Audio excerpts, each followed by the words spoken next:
There are certain signs people don't want to see. Not because they aren't visible, but because acknowledging them would mean accepting that something terrible is taking shape right in front of them.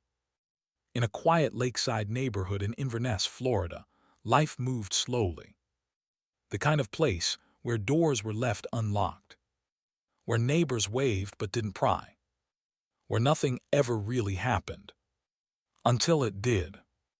At first, the incidents were unsettling, but easy to rationalize. Animals went missing. Then they started turning up again. One morning, a neighbor stepped outside and found her cat lying on the lawn, its body cut cleanly in half, not torn apart, not mauled, no blood trail leading away. Just placed there. Another time, after returning from a short vacation, the same neighbor discovered a dead chicken left at her front door. A hammer claw had been driven through its body, pinning it in place like a grotesque warning. There was no explanation that made sense. No signs of wildlife. No known feuds. And yet no one called the police. Fear has a way of convincing people to stay quiet. It whispers that maybe this is nothing, that getting involved will only make things worse. So the neighborhood carried on. But those acts weren't random. They weren't meaningless. They were practice. Because while animals were being mutilated and left behind like messages no one wanted to read, something far more dangerous was unfolding inside one particular home near the lake. A home where fear had already taken root, where anger had been building for years, where violence, long contained, was inching closer to the surface. And on the evening of July 13th, 2019, that violence would finally turn inward. Just after nightfall, a 911 dispatcher in Citrus County answered a call that would haunt everyone involved. On the other end of the line was a teenage boy, his breathing uneven, his words tumbling over each other as he struggled to explain what he had found. He had just walked into his mother's bedroom.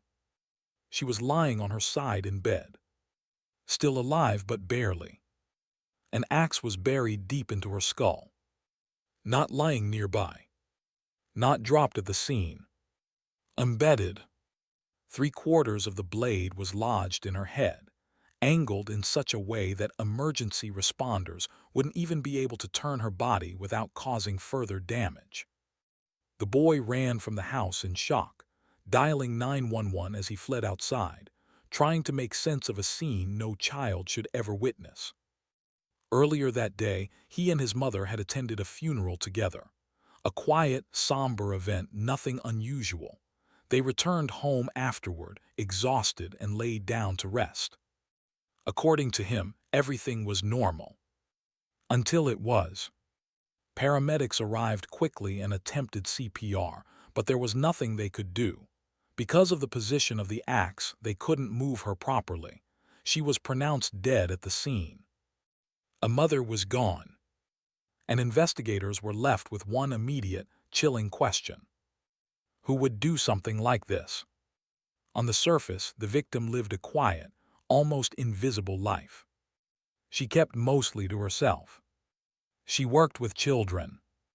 She lived by the lake with her teenage son and their dogs. There were no known enemies. No ongoing disputes.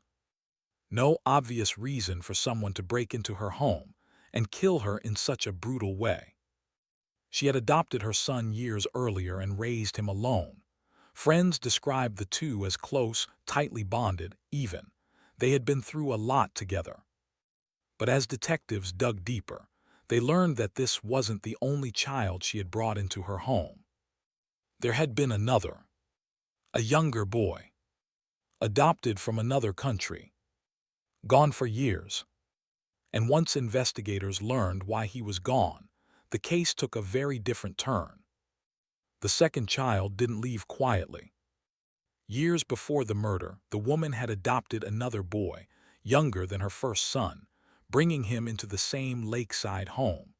Friends would later say the decision wasn't driven by longing for another child, but by a belief that her older son needed a sibling, someone to bond with, someone to grow up alongside.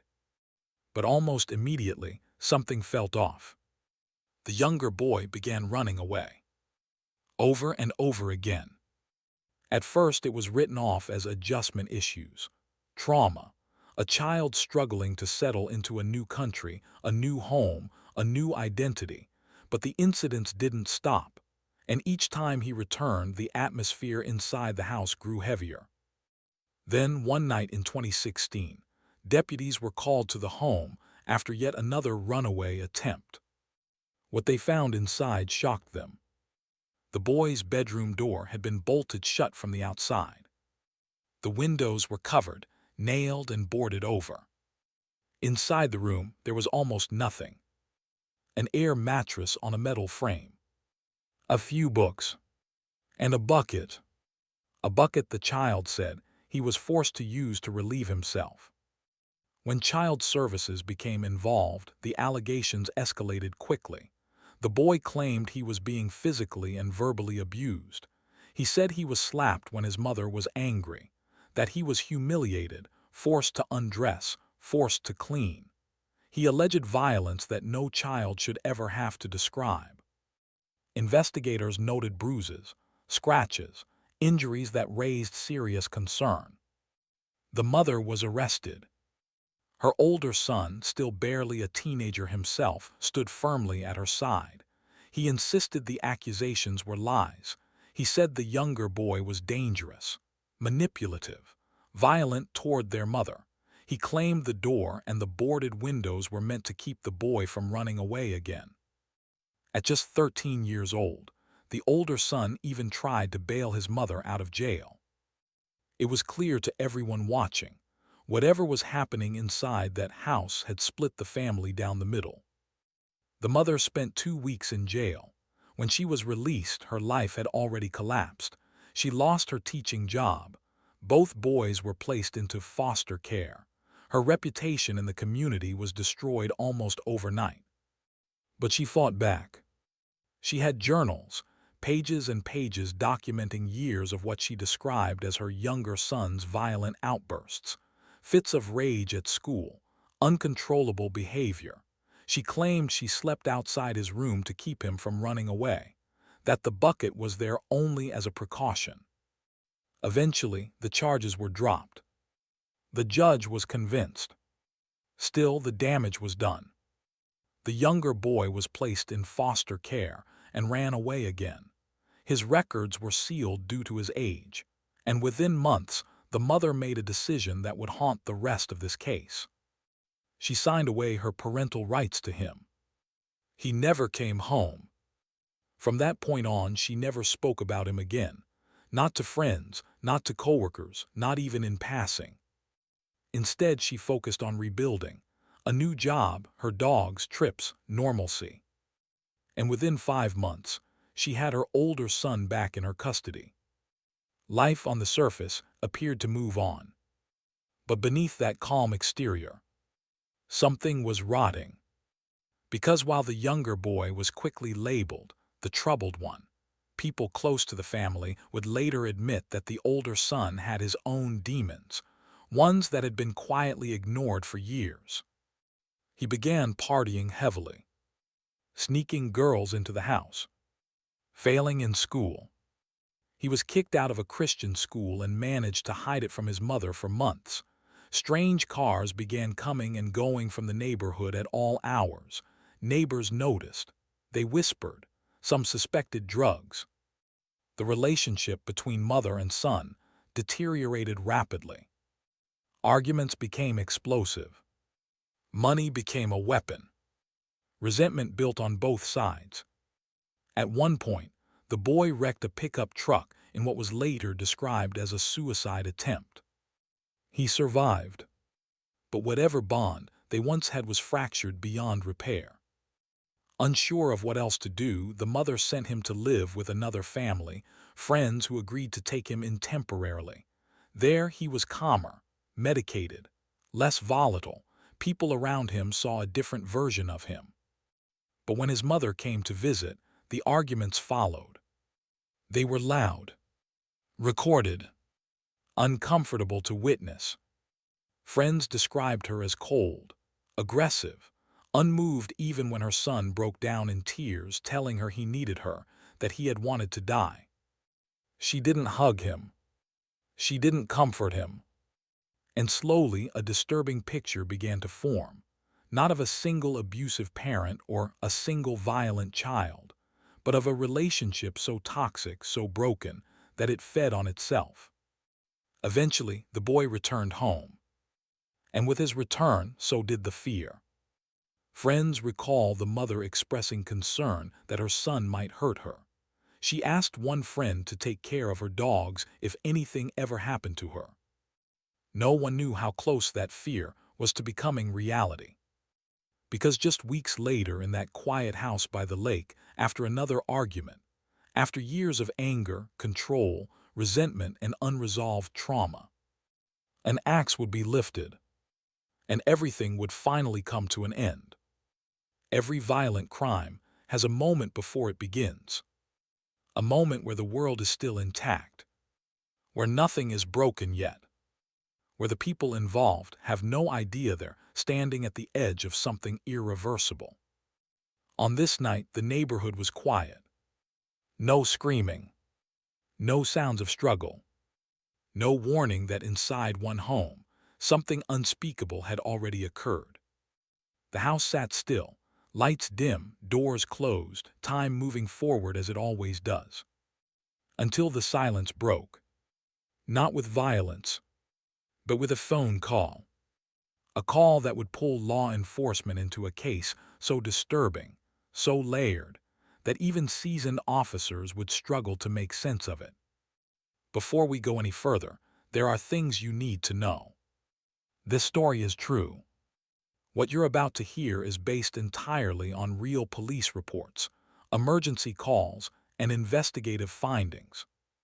However, to protect the individuals involved, and to preserve the integrity of the case, names and identifying details have been changed. The facts remain, the events remain, and the outcome remains exactly the same. Nothing about this case is fictional, and nothing about it is easy. This is Real Police Stories, a channel dedicated to telling true crime cases as they actually unfolded, without exaggeration, without shortcuts, and without softening the truth for comfort. These stories aren't meant to entertain. They're meant to confront. They show what happens when warning signs are ignored, when danger hides behind familiarity, when the most terrifying crimes come not from strangers, but from inside the home. If you believe these stories deserve to be told honestly, subscribe to the channel. Like this video to help it reach others, and when the story ends, leave a comment with your thoughts, because this is one case that stays with you long after the final detail is revealed. The 911 dispatcher answered the line expecting something routine. Instead, they heard a young voice, shaking, fractured, struggling to form sentences. A teenage boy. He told the dispatcher he had just walked into his house and found his mother on the floor. At first, he wasn't even sure what he was seeing. There was blood. Too much blood. His mother was lying on her side, barely responsive, her breathing shallow and uneven. And then he said the words that froze the dispatcher mid-typing. There was an axe in her head. Not nearby. Not dropped beside her. Embedded. Buried so deep into her skull that most of the blade had disappeared. The caller didn't scream. He didn't cry. His voice carried something worse. Shock. He said he didn't know what to do. Didn't know how it happened. Didn't know who could have done something like this. Earlier that day, he said, everything had been normal. They had attended a funeral together. They came home. They rested. Nothing felt wrong. At some point, they both fell asleep. But only one of them woke up. When police and paramedics arrived, the scene immediately raised alarms. This was not a burglary. Nothing appeared ransacked. No forced entry. The house looked lived in. Quiet. Almost peaceful. Except for one room. The victim lay exactly where she had fallen. Blood had pooled beneath her head, dark and drying. The axe was still lodged in her skull. No attempt had been made to remove it. That detail alone told investigators something critical.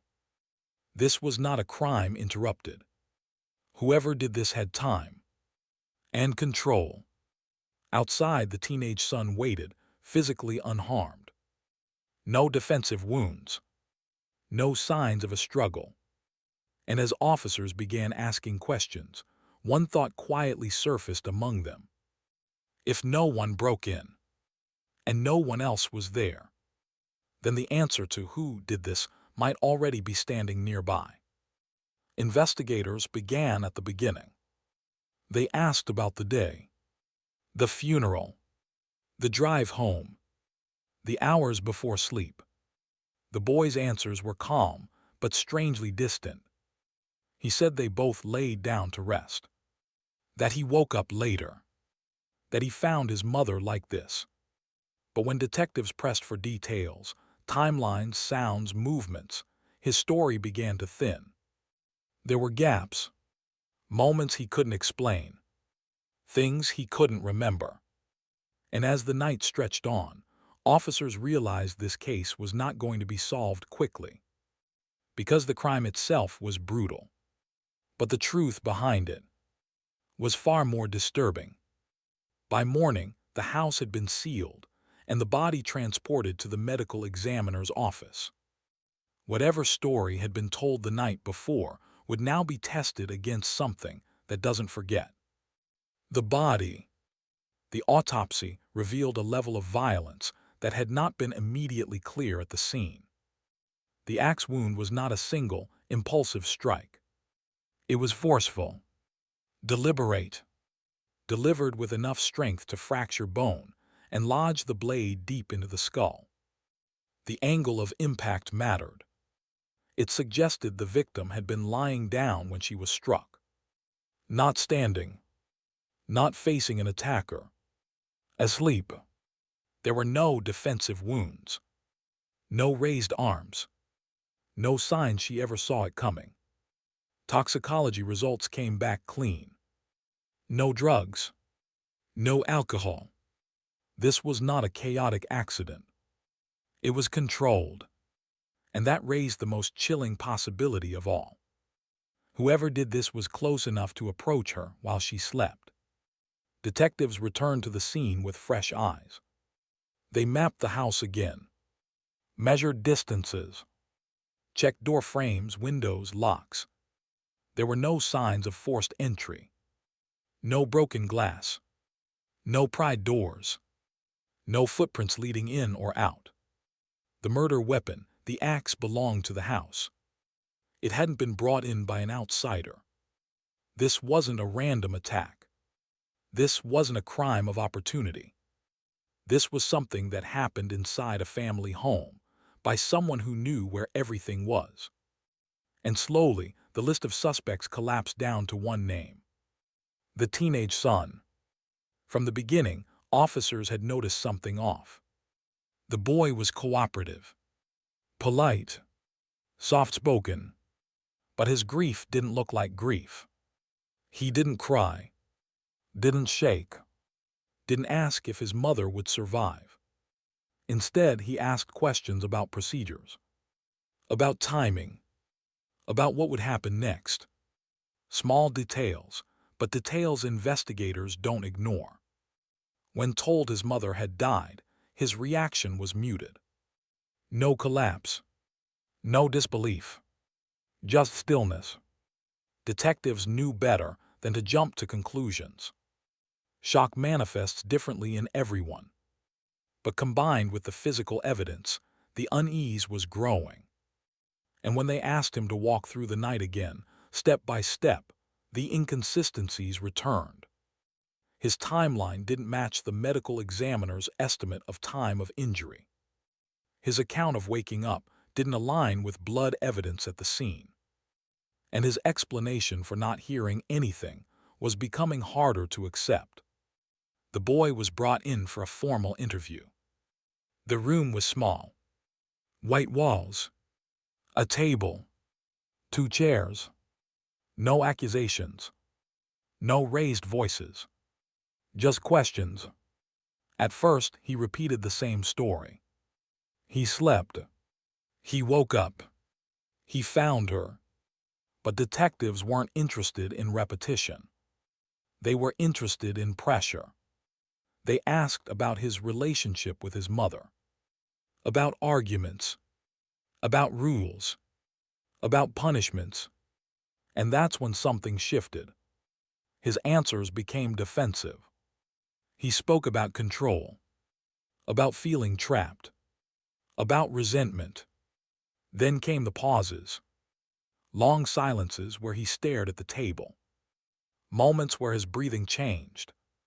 Detectives leaned in, not physically but psychologically. They didn't tell him what they knew. They let him talk. And slowly, the version of events he'd been holding onto began to fracture. It didn't come all at once. Confessions rarely do. First, he admitted he had been awake. Then that he had gone into her room. Then that he had picked up the axe. What followed was not emotional. It was disturbingly calm. He described walking in while she slept. Described lifting the axe. Described striking her once. He said he didn't scream. Didn't panic. He said he went back to his room afterward. Waited. And when he realized she wasn't getting up, he called 911. The room went silent. Years of motherhood, a lifetime of trust, ended in seconds. The community reeled. Neighbors struggled to reconcile the quiet home with what had happened inside it. Friends spoke of a devoted mother, a normal teenager. No one saw this coming. And that was the most disturbing part. There were no warning signs loud enough to stop it. No criminal history. No outward violence. Just something broken beneath the surface. The son was charged as an adult. The case closed, but the questions didn't. Because when violence comes from inside the home, it doesn't look like danger. It looks like family. This case wasn't about chaos. It was about proximity. About how the most devastating crimes often come from those closest to us. If this story affected you, subscribe to Real Police Stories for more true cases told honestly and without distortion. Like the video, share your thoughts in the comments and let us know. What warning signs, if any, do you think were missed?